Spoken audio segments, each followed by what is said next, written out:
Welcome to the Landscaping Podcast. My name is Joel Barnett and I am your host. And in today's episode, I'm talking with Colleen Southwell from the Garden Curator. Colleen is an artist and landscape designer and doing less garden design these days because her artwork has taken over. But she does blend both of them together. So her artwork is designed by her gardens. And it was interesting hearing her talk about that and how, because the artwork she does, which I found fascinating. So we talk a fair bit about that.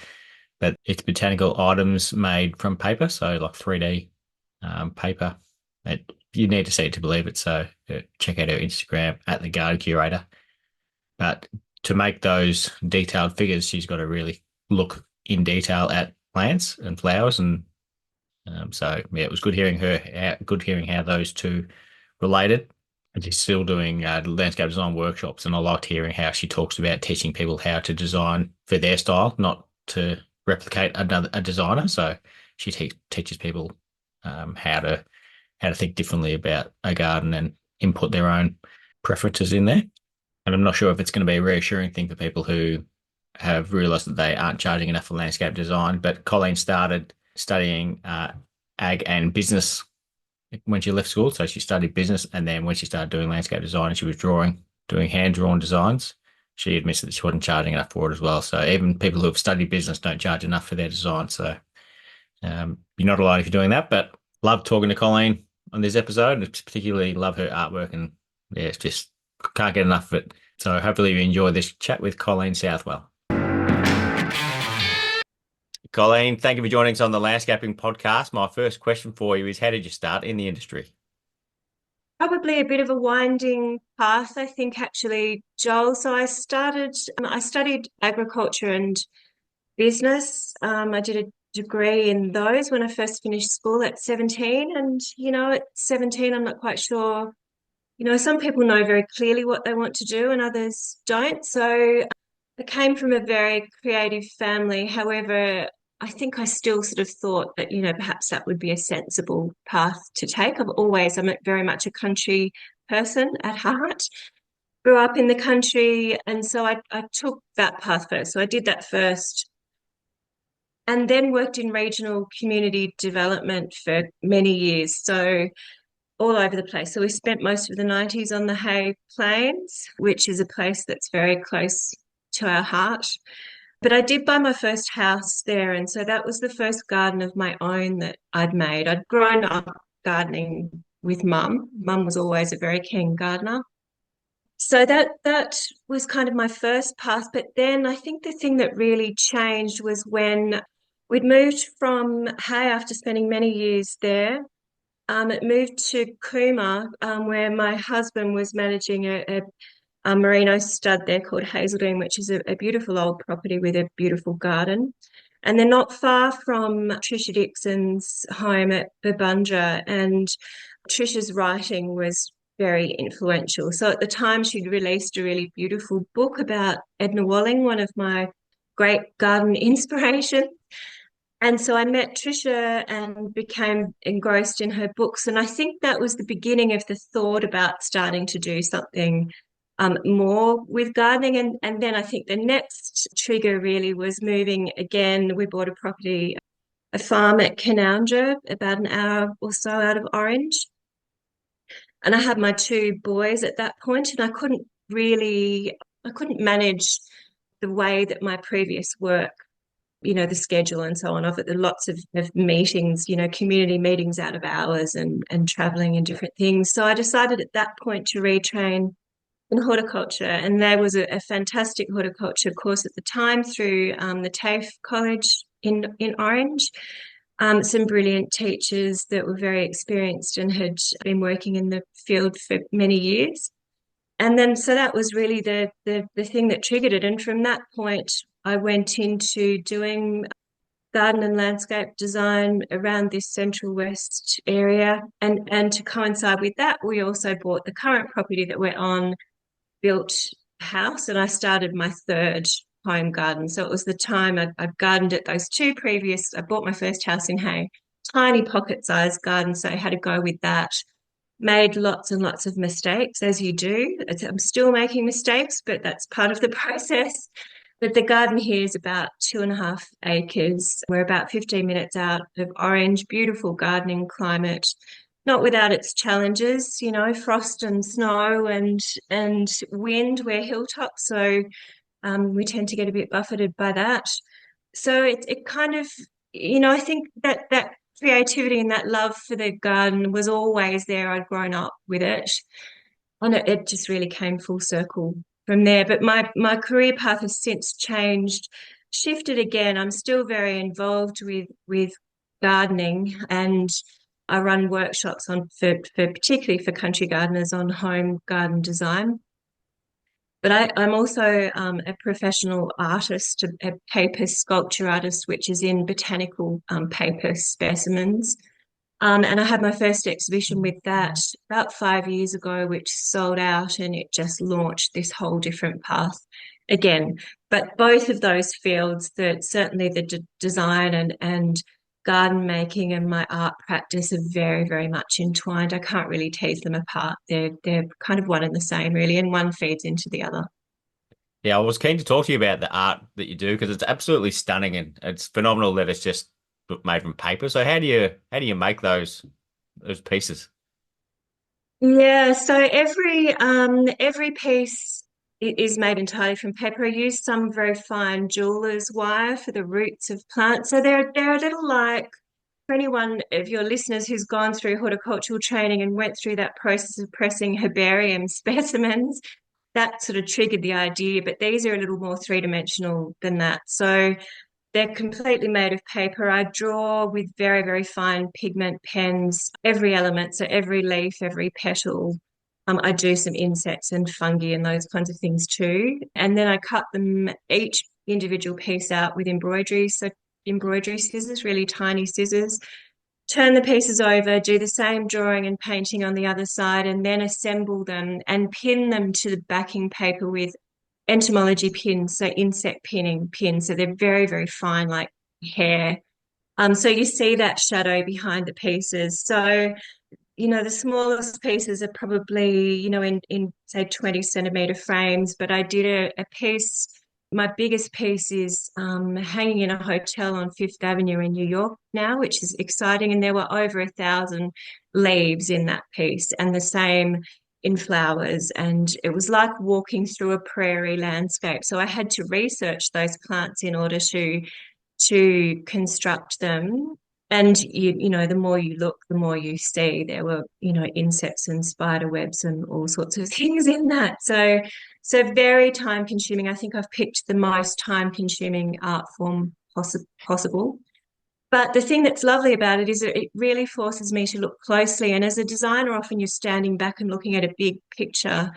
But with my artwork, it's all about moving in closely and looking at fine details and the veins of a leaf and, the way that flowers are constructed. And so it's been lovely. I think the garden inspires my artwork, and then my artwork influences the way that I interact with the garden too. So yeah, I feel very lucky to be able to do it the way that I do. I have collectors all over the place and pieces all over the world. And yeah, working actually on another exhibition now. So, there's this kind of constant juggle between the work that I'm still doing with gardens and my art practice as well. But yeah, it's a nice path to be taking. I feel very lucky. And is the one that's in New York the one with the has got a bird and the bird eggs? Or is that a,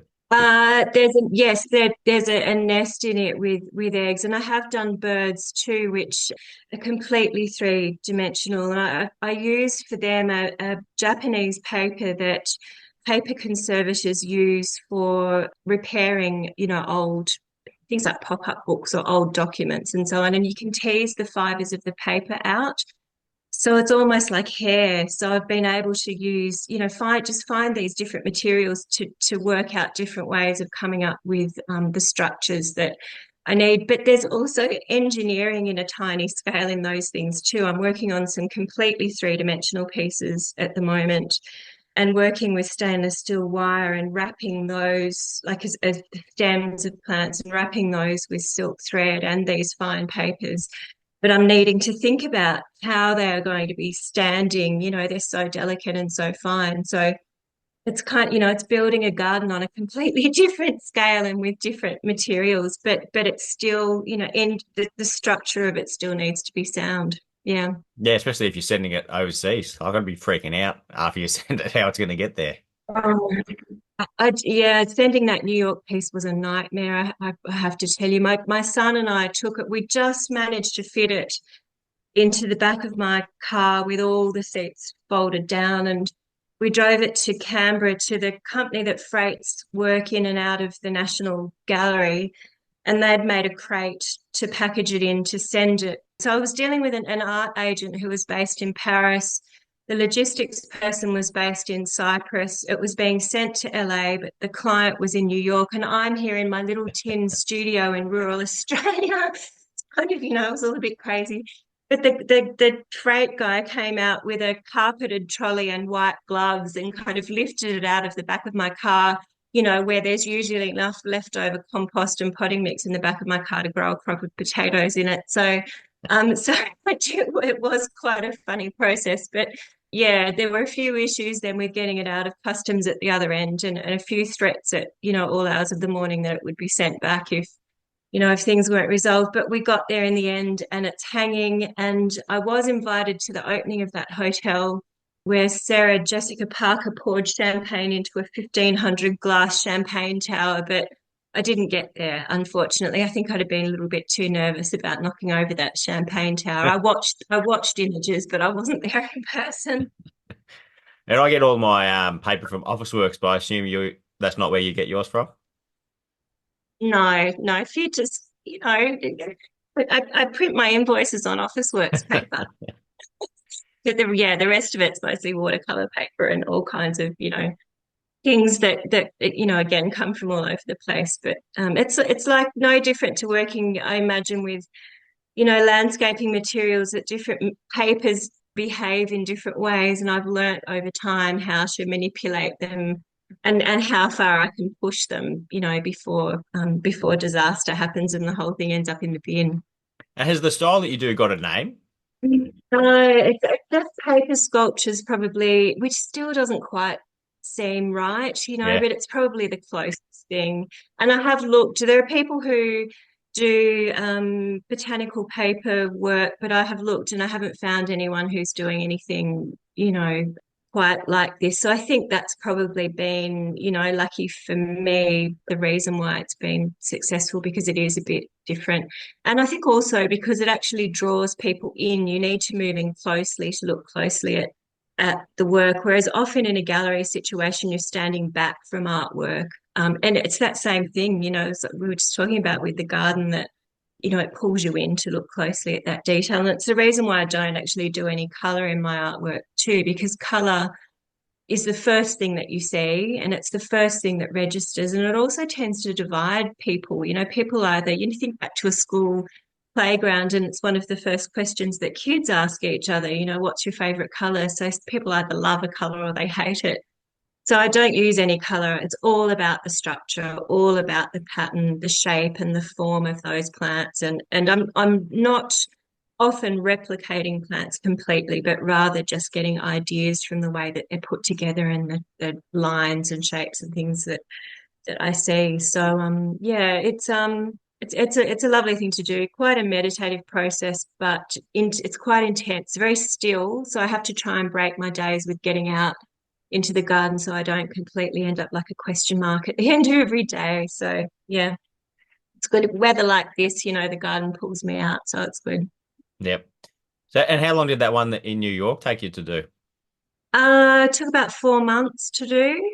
And I did have a lovely girl here who was studying fine arts at the time, and she came and did an internship with me. So the poor girl, I think, spent days and days hanging on to those embroidery scissors. That was really lovely because I work by myself otherwise. So it was nice to have the company. And so yeah, that was great. But yeah, it took quite a while. They're not slow. They're not fast, rather, they're very slow. It's not something, I look at people who do big, bold, abstract sort of canvases and think, I'd quite love to be able to work that way. And I do paint too, like watercolor and I've painted in oils, which I love, but I just can't work, in that way. It always comes back to the detail. It's just, I think you just come back to what is naturally connects with you the most. Yeah. And so how did you even start with that style of art? Okay. I think because of that horticultural background, and I got I also have always only ever hand drawn plans. I'm old fashioned that way. I just love that connection between, ideas and hand and paper, and there's something really creative about that process, I think. And I'm actually just not, to be honest, interested in CAD. It's one of the reasons too, why I need to be practical, or have had to be practical in what my future with design sort of work is. And it's shifted around my art practice anyway. That has kind of pulled me out of a lot of design work because of the way that my art practice has gone.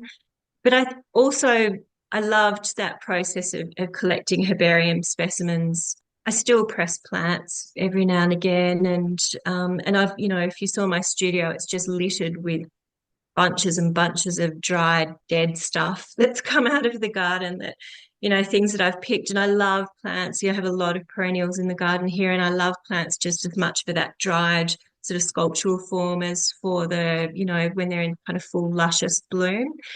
So all of that inspired it, I think. And I had been drawing and just had the idea of maybe doing something three-dimensional. So even then, initially, they were still quite flat, and they've gradually got more and more three-dimensional as time has gone on. So these latest pieces are actually under acrylic cloches, so you can see them from all sides. So it's like a garden, but standing completely on its own, very kind of delicate and ethereal. So yeah, it's fun working out what the next step's going to be. Hey, yeah, because behind you on the wall, there's some stunning designs up there. I don't know if they've been hand drawn or if you painted those ones, but even them, they look three-dimensional because of the way you've done them, and they're just a piece of paper.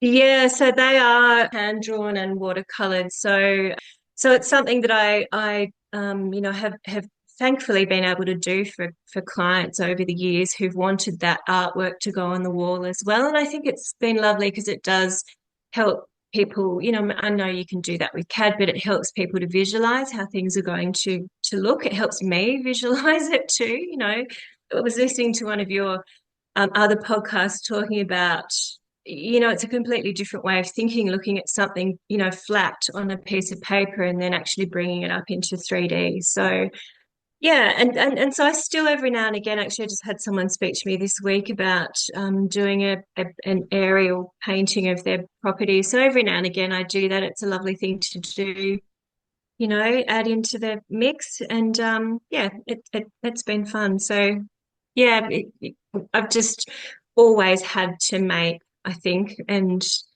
I think that comes from coming from my dad has a small business, does small model engineering work, is a guru in his field, and still writes for international mag. He's 80, nearly 83, still writes for international magazines, and so his whole career has been built around also really fine, intricate detail. So even though he's working with steel, I'm working with paper and plants, we're kind of on the same page. So it was bound to happen.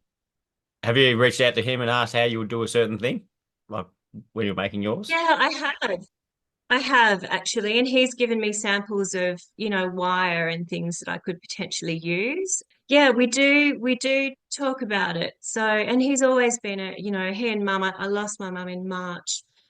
She was, the garden was our great sort of connector. And she was, she was one of those people who made everything in the house. The curtains were homemade. All the soft furnishings were homemade. Our clothes were homemade. Food was homemade. It was just sort of one of those environments. And dad, very much the same. So I think now with mum gone too, that there's sort of a lovely connection with dad as well. I think that we do get to talk about these things, and he'll come now and just sit, in the studio while I'm working, and he's just in Orange, so not far away. yeah, I do feel very lucky that I think that creativity has always been fostered. It's never been seen in my family as something that's a folly or not a worthwhile pursuit. Yeah, and there are plenty of people who don't grow up with that, I think, who do have that really creative side that they really need to be fostering, but it's not supported. So yeah, I'm very fortunate. Have your kids showing any creativity?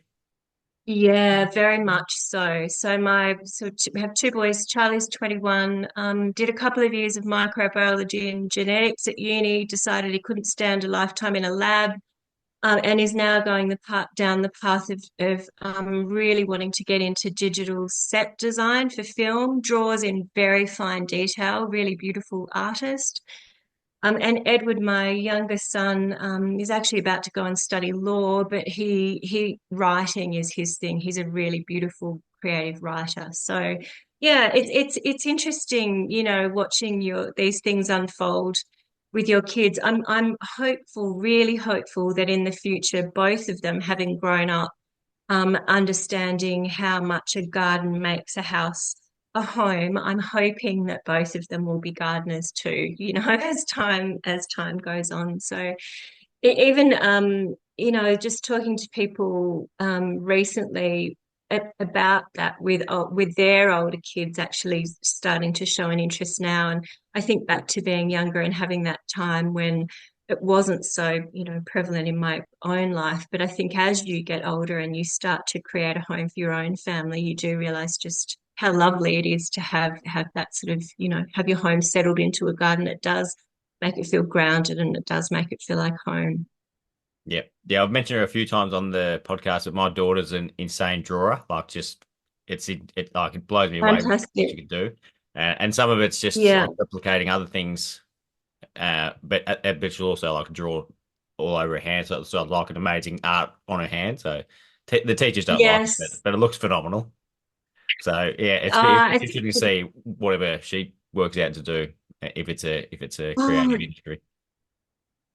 that's right. And I think if it's in you, if you don't pursue it, it catches up with you in the end. You do end up sort of coming full circle back to that. So yeah, I hope she does because it's a really special thing. And when you think about it, whether it's gardens or architecture or the products that we use every day in our homes, there is a design element in everything. So, I think it's very easy to dismiss those sort of creative arts as something that's not necessary, but they are. They're kind of, they're in every corner of our day to day. So yeah, I hope she does. I think that's Yeah. fantastic to have that sort of innately, in her.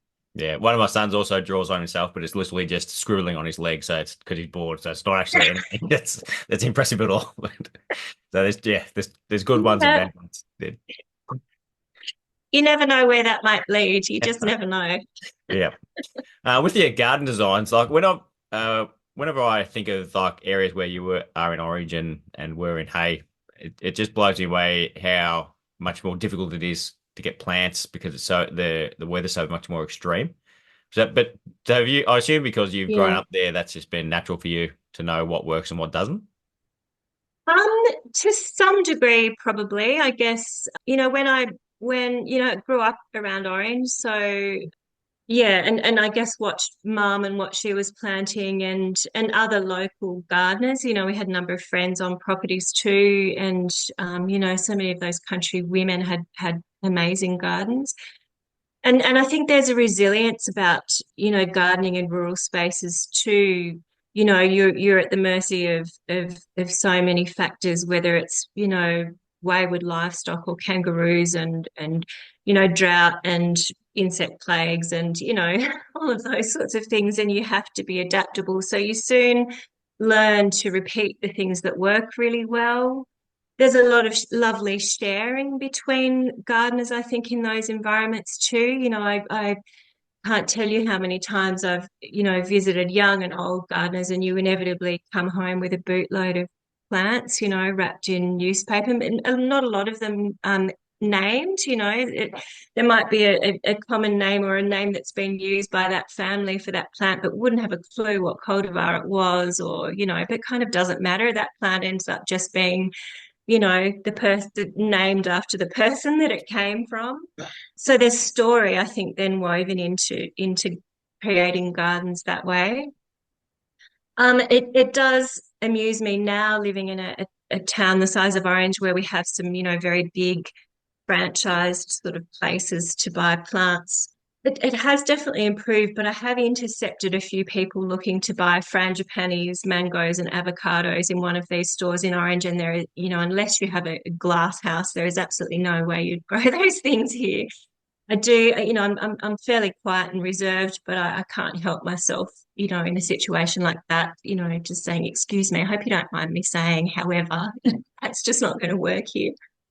I've used a lot of I love Woodbridge and Lamley and Perennial. There are some fantastic mail order nurseries that are my Woodside, my go-tos. But then in Hay, starting that tiny, I had this great little house, which evidently was one of the original kit homes that came from the UK. It was sort of around 1900, like a cube with a veranda on the front, and all the rooms inside were cubes, and it was corrugated iron down the sides and weatherboard on the front. And it was just, it was a bit of a social hub. It was right in the middle of town, between the pub and the rugby field. So it was sort of a place where people gathered, on the weekends. But gardening there, I just learnt so much from those women on stations in that area. The roses that those women grow are extraordinary. It's an incredible rose growing place, the Hay Plains. So it's just, yeah, it is being open to asking questions and learning from mistakes and looking at what's growing around you and just I think really learning how to read the landscape and climate and all of those things. It's one thing to sort of see something that you would love to grow, but it's another thing understanding how it's actually going to perform in that environment. And you couldn't really get more diverse environments than Hay, and then going to Cooma. And even though we were living in a house on the property and I wasn't gardening for those couple of years there, other than caring for what was already there, it was still a great, learning ground because of being so influenced by the landscape and by the vastly different climate between the two. With your garden workshops that you're still doing a little bit at the moment, when did you start doing them? So the first workshop I ran was actually in person, up at a beautiful property near Gyra in northern New South Wales, with Tina Skipper's property. So she invited me up to do this weekend workshop. And there are a number of people who couldn't attend. So it was all about growing a garden that had heart and story and was seasonal and sensory and immersive, really. So not just a garden that's all about the aesthetic, but something that really, speaks the story of the people who are living within that space. And it sort of went from there. So I came home, developed it. I really didn't want to do one of those ticker box sort of online courses because of the nature of it. It sort of just didn't quite suit the subjects, a lot more tactile than that. So I've put together, folders which are actually printed notes that I've illustrated. They're sent out to people, and then we go through a series of Zooms and lots of emailed information. And it steps people through a home garden design process, but in a slightly different way. So we look at a lot of really practical things, of course, like repetition and mass and void and all of those things that kind of, influence whether a garden picture works or not. But we also look at things like how to weave story into the garden. So things like making sure that the structure and the bones of the garden are right, but then having room within that to play with plants and to fill them with plants that you've gathered from visits to friends. And it was also something that I shifted more into in my garden design work too. So as time went on, I was more and more interested in working with people who really were keen to learn about the garden and to actually be involved in the process. So that changed the way that I was doing design work. So it meant that I was working more on helping people get the overall kind of structure and framework right, and then making sure that there were those spaces within that framework that they could put their own stamp on it. So I just wanted to make sure that it wasn't me that was seen in those gardens, but the people who were actually living within those gardens. So that's really what the workshop is all about. And I think I'm up to I'm currently running the fourth group through, so it goes for 2 months each session. And they'll be going into more next year. But it's been lovely, and there's quite a community around it. We continue. I saw a number of the people actually at the day in the garden on the weekend, and we can continue to communicate. Every now and again, I get photos through of people who have just done these extraordinary things in their own gardens. So it's lovely. It's really lovely, and it's lovely to see people connecting with the garden in a really personal way. That's kind of what drives me, I think. I love a beautiful garden, but I love to see the hand of the maker, and the people who are actually living and engaging with that garden. I love to see that in the garden. Yeah. So it's been really good fun. Have you had any people wanting to teach you about, or have you considered teaching any of the artwork that you do? I'm asked quite regularly about that. At the moment, I don't really have time. I don't think I'm still exhibiting, so I'm in the process of preparing for a group exhibition which will run from December through till March at the Orange Regional Gallery. So that's an exhibition that's in response to a travelling exhibition that's coming from the National Gallery. And then I'll be working towards a solo exhibition there, which is exciting. So between that and the workshops, I still very occasionally do design work. I have been doing some work for a lovely family over the last few years who've been converting an old shearer's quarters into a beautiful residence on a beautiful property, beautiful location. So that's the kind of thing that's, it's really interesting to work on something like that because, texturally it's really interesting. The materials are interesting. So yeah, between all of those things, there's sort of not much space for anything more outside of that, I don't think. But yeah, so no workshops about the artwork at this stage, but never say never. It may happen in the future.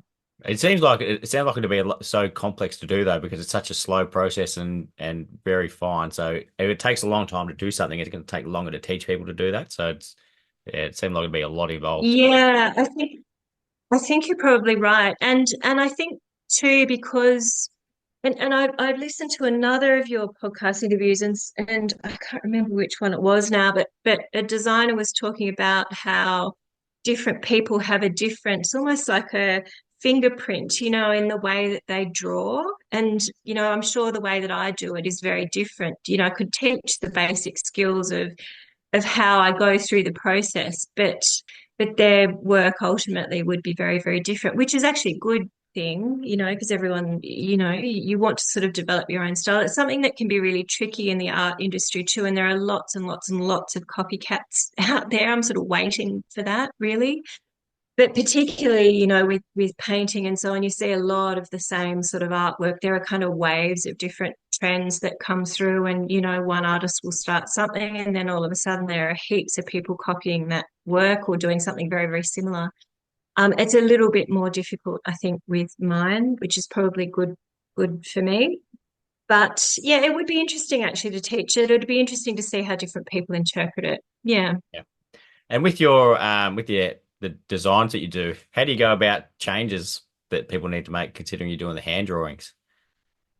Yeah, that's always been and when it gets to that point, it's really working with the landscaper and kind of working out those things, as we sort of go along. So I think, that the people I've worked with are aware that that's the way that I do it. And if anything, I think it's almost been a bit of a selling point because the people who have chosen to work with me have probably done so because of that creative side of it. So it hasn't so much been an issue. However, if I was to continue on in that field, I would need to change the way that I'm doing things, just for purely practical purposes. And at this stage, because of all of these other things going on, doing CAD and things now is probably not going to happen. So, and I think because my focus has really shifted to helping home gardeners, create gardens that really connect with them, and so it's just kind of taken it all off in a different path, I think. But I'm really happy with that. I think the more people we can encourage, gardening, then the better. And it's the reason too why I share the garden here, on Instagram, and we have I don't do open gardens, but I do have Ross garden tours come through, which is always good fun. So it's nice to share what we've done. It's ultimately, it's a lovely garden, but it's still a home garden. It's just me managing it. I don't have a team of gardeners. I have one fantastic guy who comes and cuts the enormous hedge around the veggie patch a couple of times a year, but otherwise, it's just me who manages it. So there are plenty of times when the edges aren't trimmed, the hedges are fluffy, but that's normality for most people, I think. And so the work that I'm doing with these workshops is really all about that. It's about growing a garden that you kind of embrace some of that imperfection, but you throw yourself into it. And it's about the process, not so much about the end product. Yeah, and I did actually before when you mentioned that sometimes you get plants from people and you don't necessarily know the name. I remember I saw recently you were walking through your garden and there were some irises there that looked absolutely phenomenal, but you didn't know the name of those ones. That's right. I don't have no those kind of mid blue. Yeah, I have no idea what the they were given to me by a friend. No idea what the name of it is. Just they're beautiful bearded Yeah, iris. But there's just something so lovely about walking around. I think in that same video, I had clumps of the that really beautiful, deep sort of gentian blue, purple Siberian irises, yep, which came from my mum's garden that's right. originally, and I have thousands of them here, and they're all flowering at the moment. And when you build a garden that way, and when you give people room, even if it's a fully designed garden, but you give people room within that design to add their own layer of story to it, then, as you're walking around your garden, you're always surrounded by friends and memories and stories. And, you see those plants. I see those irises in the garden now, and they remind me of mum, which is, particularly now that we've lost her, is very special. And there are so many other things like that too. And that's not just the visuals, it's scent and things as well. Scent can be so emotive. My grandmother lived on the northern beaches in Sydney, and whenever I smell gardenia, which I can't grow here, but it just, it takes me straight back to her. So I think it's important, and in design too, to allow that space for people to add those elements themselves so that the garden becomes their own. It's you want it to be there, to speak more of them than to speak of the designer, really. That's certainly the way that I've approached it. So yeah, so the garden here is filled with plants collected from different people and places, and it's also big, it's good on the budget too. So, it's a great way to fill a garden. Certainly a garden of this size, it was never going to be an option to go and buy every plant off the shelf. The garden's too big for that.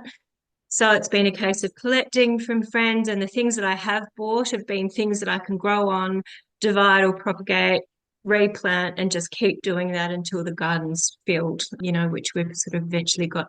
Still not finished. I don't think it'll ever be finished. I have plans to extend here and there, which I still need to break gently to my husband.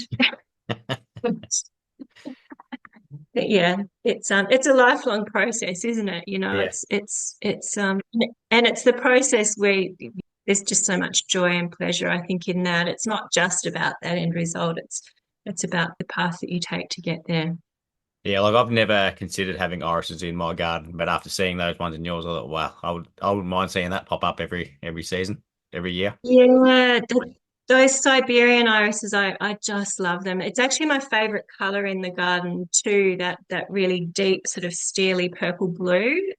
it works with so many things. It works with pastels. It works with, kind of orange. It's a really, really great color. And I particularly love those irises. I'm very drawn to, more ethereal type, very fine, delicate sort of flower forms. I love dahlias and I've got lots of David Austin roses and things too, but I still love those fine, quieter flowers. So the Siberian irises they only flower for a few weeks in spring every year, and then the foliage and the seed pods are interesting too, but they're just a bit more delicate than the bearded irises, and I do love that about them. Yeah, they're a beautiful thing. Do you find yourself knocking back any design work that comes through because you're doing all the other things? Like, are you having to actively knock it back? Yeah, I do a lot now, really. I think, and because do share, the path of the garden here, as a result of that, there's a lot of inquiry. So yeah, I do find that I do that. But then sometimes those people will end up have taken part in the workshop. So again, if they're interested in the garden themselves, sometimes they just need that bit of help and sort of guidance along the way to come up with something themselves. And engaging a designer is not necessarily something that's for everyone, but it's not within everybody's reach either. So, I think it's lovely to be able to offer an option that still helps people to have a garden that they would love to have, but who may not necessarily be able to go down the path of engaging someone, to come up with kind of, a complete plan for them to do it. Yeah. So yeah, I do. Yeah. Yep. Yeah. Well, I Which love is that always idea. difficult. You know.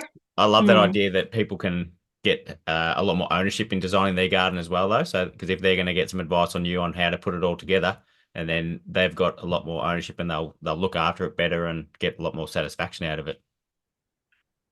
Absolutely. Absolutely. And sometimes, it's explaining some of those concepts that we can see, about how things like contrast, for example, setting really fine feathery grasses against a solid clipped form or a boulder or something, we can look at that and think, that there's something really interesting about that picture. But when you understand the concept that's behind it, people can then learn how to use that in their own gardens. And so, that's really, so we talk a lot about that kind of thing, how to, and balancing things like mass and void, and those simple and so common mistakes of not making garden beds deep enough. If you have the space, make them deep enough, and group plants together, and the way of kind of weaving those, particularly with perennials and things, weaving those colors and textures together so that you get an interesting picture.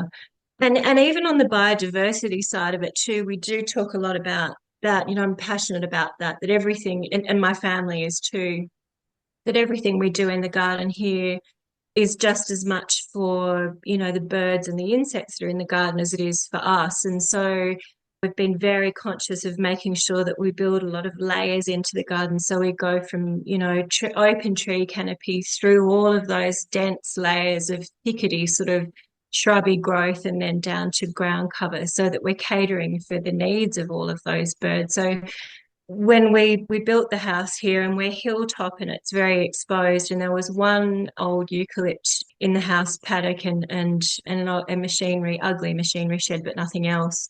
And so one of the first things we did was to get that growth in to attract little birds, and now they're in their thousands. We're constantly surrounded by them, and they nest in the pots just outside the studio door, and they're just constantly, around us, and there's just so much pleasure in that. And this thought that you're creating a space where these creatures choose to be and to reside with you is a really special thing. And then you have a healthier garden. That I haven't sprayed, aphids in the garden for probably, 10 or 12 years. I haven't used plant roses with umbella shaped flowers, and then the ladybirds move in. And so there's that lovely balance, I think, that you get get then. So it's teaching people about all of those things, that there are ways of doing things that will create a beautiful home for you, but not just for you, but the other life that you share that space with. A garden is a community at the end of the day. And interestingly, it's something I've been, I would never have thought I would be able to draw on my background in community economic development, working with rural communities on retention of services and, building industry and that kind of thing. But there are lots of parallels between that field and growing a garden, in that it's all about drawing on the strengths of the characters that are in that community. And in a garden, it's plants and birds and insects. And if you know and understand the role that those things play, then you can, appoint them to tasks, if you like, around the garden, and you end up with a community that works. So yeah, interesting that there are parallels between the two. Yeah, yeah, and yeah, the same. Like if people design the garden and then they're getting the birds and the bees and the insects to come in, like I've experienced that myself. Like I came from just doing construction and then gradually done more and more design and started to enjoy Yeah. plants a lot more now. And then just yesterday, I got walked out of my truck and we got a magpie that a couple of magpies that hang around our place, and it started walking behind Mm. me, and I went over to like a water feature that I just turned on after for the first time in a while, and so it was following around there, just drinking out of the water feature. And we have crimson rosellas that hang around it as well, and there's some like a flock of red cheek finches. So I've turned into a person who just takes Yeah. photos of birds all the time, just to try to see what they are, and like I love it. So yeah, you get so much more enjoyment out of a garden just by what else uses it as well. Oh, you really do. And I listened to that. I think it was your conversation with Graham Rowe. You were talking about that, about being obsessive about, we have bird books. My husband has, bird books sitting beside his chair, and we have those frog ID apps on our phones. And yeah, it is. It's fascinating. And then to learn and understand how they build their nests, and things like, which birds reuse their nests. So at the back of this cottage, which is my studio and Jason, my husband's office, is a bathroom which has access to outside. And there's like an alcove over that door outside with a shelf in it that I put secateurs and stuff on. And every year for the last 4 years, the grey striped thrush bird has built a nest in on that shelf. So it's literally, a meter from you in the bathroom, and we've watched them, construct this beautifully engineered nest that's softly lined with feathers. And we have 4 dogs, including a golden retriever with all that kind of downy, fluffy sort of fur. So it's always lined with Hugo hair. So, we've watched them every year lay their eggs, hatch these babies, and then the babies go, and then they come back and renovate that nest every year. And so it's been the same nest they've used every year. So we understand then that not to move those. When we see them in the garden, we don't move them because we know that they'll be back. It's things like that, just by watching them, and how do they feed, and are they ground foraging, or are they, catching insects on the wind, or, then you can grow a garden that sits comfortably with them too. And it's just endless entertainment watching them. So yeah, it really does become a bit of an obsession. It's good Yeah, fun. yeah. And going back to your designing when you started doing designs, how did you work out how to charge enough when you were actually doing a hand drawing for them? Oh gosh, I don't think I ever charged enough, to be perfectly honest. It's always been a bit of a labor of love, I think. Yeah, despite having a business background, I actually think that has helped. It's helped with my art practice too. There are many artists who are fantastic artists, but not good business people. To be perfectly honest, I don't think hand drawing was ever really factored into it. It was a labor of love. I think that's probably the honest answer. Yeah. Unfortunately. Well, Yeah. some people even do that with their CAD drawings and still don't charge enough because they enjoy doing it. Yeah, yeah, I'm sure. I'm sure. And I think in any creative field, and gardening and garden design is just another of the creative fields. Your medium is plants, and so on. But it's difficult in any creative field to really get back the time that you put into it. I think if I was charging the minimum wage for my artwork, the artworks would be insane amounts of money. It's just not feasible to Yeah. do it. It's the challenge, I think, of any of the creative industries. Yeah. Yeah. And I met you a Mm. couple of days ago now at Cass Hook's uh, Day in the Garden event, which raised 70 grand for Country Hope. So how was that experience for you? Incredible. It was fantastic. For me, it was going home too. It was back to the Hay Plains, so catching up with lots of friends, and I just love that landscape. My grandmother grew up in the far west, and so I grew up with that too. It's just in your bones. I think when it gets into your bones, those places, there's no getting rid of it. Actually, as soon as when I drive down there, as soon as I hit the Hay Plains and the landscape just melts and flattens, it's literally the flattest place on earth. It makes me cry. So I love it. I just love it.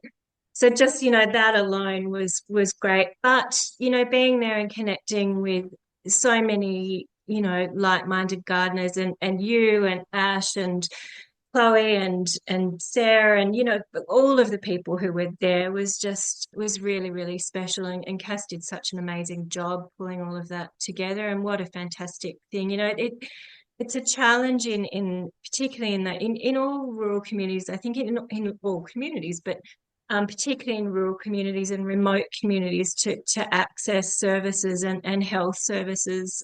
And the charity Country Hope that the money was raised for is a very worthy one, and of course very close to Cass's heart and story.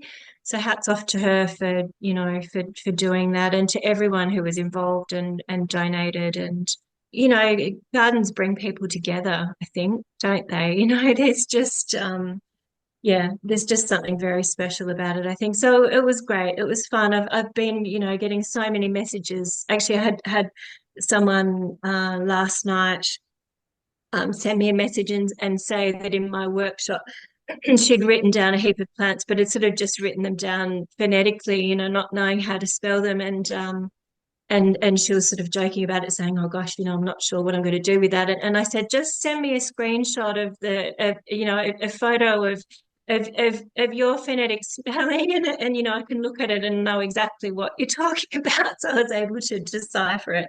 But those connections are great, and you do form lifelong. I have some very long friendships now from that interaction on social media, both in the art side of things and the garden, world too. So I don't do social media for anything personally. I'm not a Facebooker or, but for connecting with people, through my artwork and through gardens, it's fantastic. And that's really how that connection came about for with Cass and Outback Gardens too. And now I'm writing for Grazier as well, which is really lovely. So together with her and also Claire Austin from Gingin Garden Club, it's nice to be able, bringing gardens to rural people. So yeah, it's exciting. Yeah. And the last question for you, Colleen, is who do you think would be a good guest to have on the podcast? Okay. So I did give this one a little bit of thought. There are a few that I would be interested to hear from, and I'm not sure. I did have a scroll through, and I've listened, of course, to many of your interviews. But one person I thought would be interesting to speak to is Carolyn Robinson, who is a designer in the northern sort of Tenterfield area. Has a beautiful garden, beautiful connection to place in her garden. So she could be a really interesting person to speak to from that country side of things too. And then some of those nursery people, and I'm not sure if you've interviewed, the antique perennials people or David Glenn from Lamley or, the Woodbridge Nursery in Tassie. I love too. So I'd be interested to hear from those people about, particularly in the perennial side of things, where they see that going and what are some of those trends that they see starting to come through and where are they sourcing their plants. It's one thing that I'm asked because I have a lot of ornamental grasses in the garden here, and it's one of the most common questions I think I'm asked is, do I have any trouble with them seeding? So, which I don't here, but some other people probably possibly do.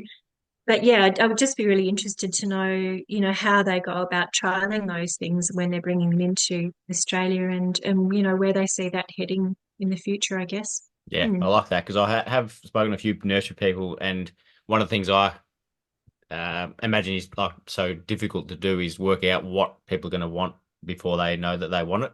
So, and you've got to have a heap of those plants ready to go. So, yeah, that'd be a good piece of That's it. business. That's it.